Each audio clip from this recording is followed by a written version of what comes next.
पिलाकर वो जीवित रहे, वो कोई जीने में जीना थोड़े ही है। लेकिन आत्मबोध यदि करा दिया तो परमात्मा की प्राप्ति हो जाती है। ईश्वर अंश जीव अविनाशी, चेतन अमल सहज सुख राशि। ईश्वर का अंश है ये जीव, तो ये अंश ही अपने अंश में मिल जाता है, भगवत प्राप्ति हो जाती है। प्रेम से बोलो जय श्री राधे, जय श्री राधे। राजर्षि परीक्षित ने श्री सुखदेव जी का पूजन किया। पुजारी बाबा और फौजी बाबा दोनों चल करके यहाँ भागवत के पास में आए और सुखदेव जी महाराज विदा होने जा रहे हैं, इसलिए हम भागवत जी का पूजन करे हैं यहाँ कर। और सुखदेव जी महाराज का परीक्षित जी ने पूजन किया और परीक्षित जी हाथ जोड़ करके बोले कि प्रभु गुरु जी आज मैं धन्य हो गया, भगवान आपने इतनी बड़ी कृपा की, अनादि निधान परमात्मा की मंगलमय कथा मुझे सुना दी, मेरा जीवन धन्य कर दिया। आपके श्री चरणों में बार बार प्रणाम करता हूँ। सुखदेव जी को प्रशंसा से कुछ मतलब नहीं, परीक्षित को उपदेश देकर वहां से अंतर ध्यान हो गए। मंडली जो वहां बैठी थी वो भी उठकर चली गई और 7वें दिन परीक्षित महाराज को ज्ञान की प्राप्ति हो रही है। जीवन तो उनका श्रेष्ठ है हो चुका है, आज उन्हें परम प्रसन्नता हो रही है। परीक्षित जी की समाधि लग चुकी है, उनके पुत्रों ने उनकी सुरक्षा की बड़ी व्यवस्था की।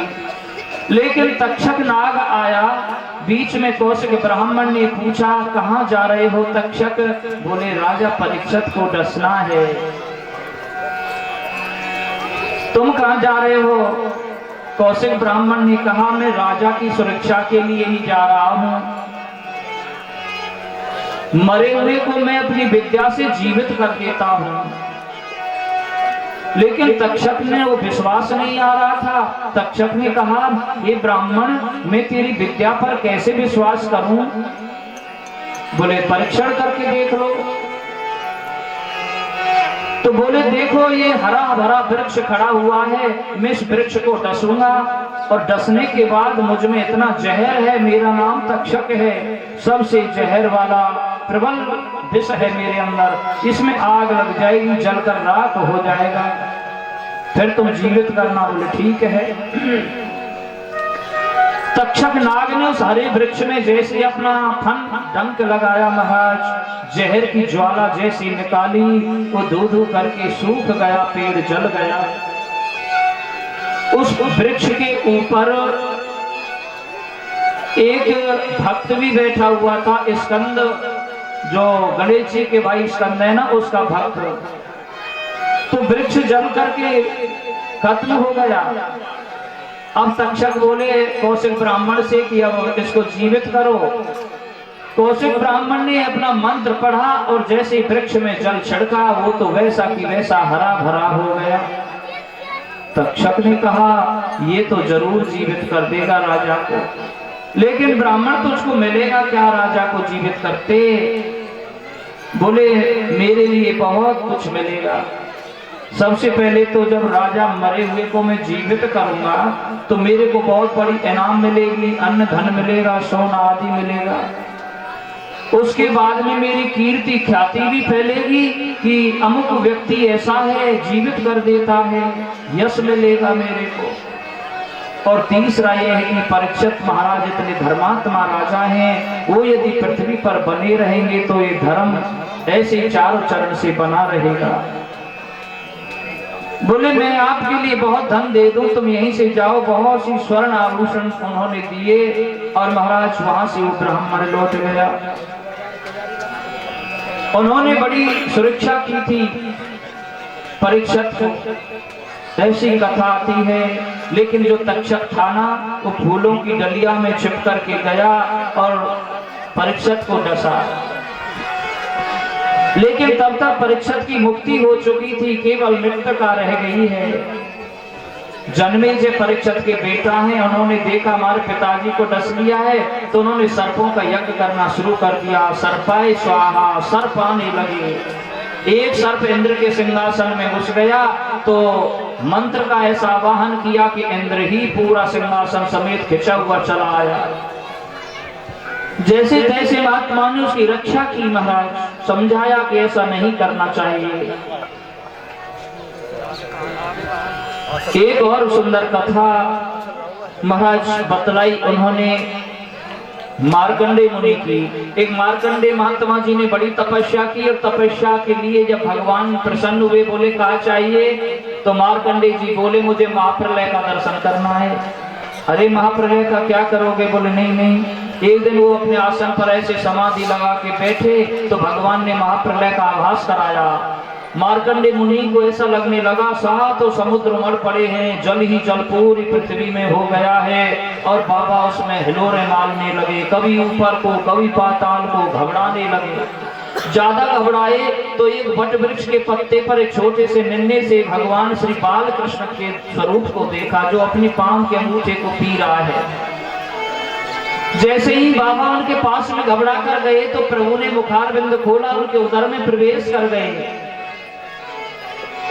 और भगवान की महाप्रलय के दर्शन करके महाराज जैसे ही उन्होंने जमाई ली, बाहर निकल आए। देखा, घबरा करके आंखें खोली, देखा तो कुछ नहीं, आसन पर ही बैठे हैं। हंसने लगे, भगवान आज के बाद ऐसी महाप्रलय के दर्शन मुझे नहीं करना, करा दिया है। अब भगवत प्रेमियों, जो 7 दिन तक कथा न सुन सके हो, वो केवल 2-4 मिनट 2-3 मिनट बड़े ध्यान से सुने। 7 दिन की कथा, 12 स्कंधों की कथा का सार तुम्हें बताएंगे कि श्रीमद् भागवत कथा में 10 लक्षण हैं। सर्ग, विसर्ग, स्थान, पोषण, पूति, मनमंत्र कथा, ईशन कथा, निरोध, मुक्ति और आश्रय। प्रथम स्कंध में सुखदेव जी परीक्षित के जन्म का प्रसंग है। कुंती स्तुति, भीष्म स्तुति, राजा परीक्षित की सभा में सुखदेव जी के आगमन आदि का वर्णन आप लोगों ने सब कथा सुनी। दूसरे स्कंध में सद्यो मुक्ति, कृम मुक्ति का वर्णन, ब्रह्मा को उत्पत्ति, चतुश्लोकी भागवत की व्याख्या।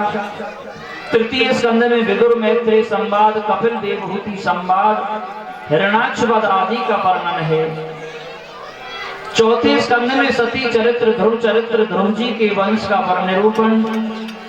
पंचम स्कंध में प्रियव्रत चरित्र, आग्नेन्द्र चरित्र, नाभि चरित्र, जड़ भरत की कथा, जड़ भरत रघुगण संवाद, खगोल भूगोल का वर्णन और 28 नरकों की कथा आपने सुनी। 6वें स्कंध में सर्वप्रथम अजामिलोपाख्यान, गो हत्या का परिणाम और मरुदगणों की उत्पत्ति आपने सुनी। 7वें स्कंद में प्रहलाद चरित्र, नरसिंह देव की कथा। 8वें स्कंद में गजेंद्रोपाख्यान, समुद्र मंथन, वामन चरित्र और मत्स्य अवतार की कथा। 9वें स्कंद में सूर्यवंश और श्री राम कथा, चंद्रवंश और संक्षिप्त कृष्ण कथा। 10वें स्कंद में प्रभु श्री कृष्ण की लीलाओं का विस्तार से निरूपण, गोकुल लीला, वृंदावन लीला, मथुरा लीला, द्वारका लीला आदि का विस्तार से वर्णन, प्रभु की करुणा की कथा। 11वें स्कंद में नवयोगेश्वर संवाद, कृष्ण उद्धव संवाद, यदवंशियों को शाप लगने की कथा, यदवंशियों का आपस में संहार, भगवान का स्वधाम गमन और उद्धव जी का बद्रिकाश्रम जाना।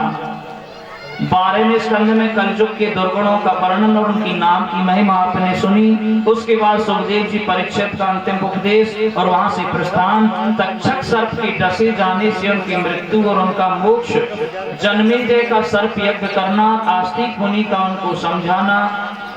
मार्कंडेय जी ने जो माया का प्रलय देखा उसका संक्षिप्त वर्णन आपने भागवत के सारांश के साथ सुना। अंत में सूत जी कहते हैं कि निमग्नानां यथा देवानां अच्युतो यथा वैष्णवानां यथा शंभो पुराणानां इदं तथा। बहने वालों में जैसे गंगा जी श्रेष्ठ हैं, देवताओं में अच्युत श्री कृष्ण श्रेष्ठ हैं, वैष्णवों में भगवान शंकर जी श्रेष्ठ हैं, वैसे ही पुराणों में श्रीमद् भागवत सबसे श्रेष्ठ है, सर्वोत्तम है। क्षेत्राणां चैव सर्वेषां यथा काशी हनुत्तमा तथा पुराण व्रतानां श्रीमद् भागवतं द्विजा। क्षेत्रों में जैसे काशी श्रेष्ठ है, वैसे पुराणों में भागवत सर्वोत्तम है। भागवत पुराणों का तिलक है, वैष्णवों का परम धन है, परमहंसों की संहिता है। भक्ति ज्ञान वैराग्य इसमें त्रिवेणी बहती है। ऐसी भागवत रूपी त्रिवेणी में जो अवगाहन करे उसे गोविंद मिल जाते हैं। अंत में जिनका नाम संकीर्तन सभी पापों का नाश करता है और जिनके किए गए प्रणाम सभी दुखों का नाश शांत कर देते हैं, उन परमात्मा श्री हरि को हम प्रणाम करते हैं, बार बार वंदन करते हैं। नाम संकीर्तनम यस्य सर्व पाप प्रणाशनम प्रणामो दुःखसंनष्टं नमामि हरिं परं। नाम संकीर्तनम यस्य सर्व पाप प्रणाशनम प्रणामो दुःखसंनष्टं नमामि हरिं परं। नाम संकीर्तनम यस्य सर्व पाप प्रणाशनम प्रणामो दुःखसंनष्टं नमामि हरिं परं। भोले बाल कृष्ण लाल की जय। श्रीमद् भागवत महापुराण की जय। श्री सुखदेव जी महाराज की जय। वेद व्यास भगवान की जय। श्री लाडली लाल की जय। श्री संत भक्तन की जय। श्री श्याम सुंदर दास बाबा की जय। बस्ती माता की जय। जय जय श्री राधे श्याम। अब सभी के सामने देखो पुजारी बाबा और फौजी बाबा दोनों संत भागवत व्यास पूजन करेंगे। और ये जो इतना सुंदर प्रोग्राम, ये यज्ञ जो चल रहा है भगवान के नाम का, समस्त बस्ती में जो मंगल ही मंगल कार्य हो और संतों की कृपा बनी रहे, यही उद्देश्य लेकर के कुछ बालकों ने जो प्रभु भक्त हैं उनकी इच्छा ही कि हमारे जो इधर में ये स्थान है, मंदिर है, इसको थोड़ा अच्छा साज संवार के चलें तो यहाँ पर संतों का निवास होगा और संत जो भजन करेंगे तो हमारा भी कल्याण होगा, अपने गांव में भी मंगल ही मंगल होगा। क्योंकि संतों की सेवा होगी तो वहाँ सारे दुर्गुण दूर हो जाते, सारे पाप दूर हो जाते, सभी क्लेशों का विनष्ट हो जाते हैं। इसलिए पहले बाबा पूजा करेंगे, उसके बाद में वो समस्त जो मित्र मंडली है वो सब आए और भागवत भगवान का पूजन करते जाएं। क्योंकि जो कथा सुनी है उसका फल प्राप्त करने के लिए महाराज पूजन भी करना है। आज विसर्जन होगा, सुखदेव जी महाराज और भागवत महारानी का पूजन करना जरूरी है। इसलिए ये जरूरी नहीं आप मन में थोड़ा ये किंचित मात्र भी, लेस मात्र भी ना लाएं कि वहां को चढ़ाना पड़ेगा, हम तो घर से कुछ लेके नहीं आए, ऐसी भावना नहीं। भगवान तो भावना के भूखे, भाव के से फूल है, चावल है, वही भगवान पे चढ़ाओ और आशीर्वाद ग्रहण करो, भागवत महारानी का पूजन करो।